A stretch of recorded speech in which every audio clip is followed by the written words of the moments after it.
ពេលដែលរៀមត្រែគឺពីឆ្ងាយនៅនឹកស្រងនឹកស្រាយអត់ណាយអត់បែកអត់បា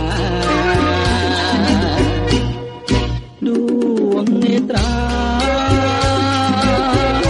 មានវិចាថានៅតែស្នេហ៍ដោយស្មងអិនទាំងកាចិនមួយដែលបងខំថាឲ្យទៅកូនម្នាក់កែភ្នែកដ៏ស្រស់ភ្នែកនេះហើយចិនរៀងទំកាំង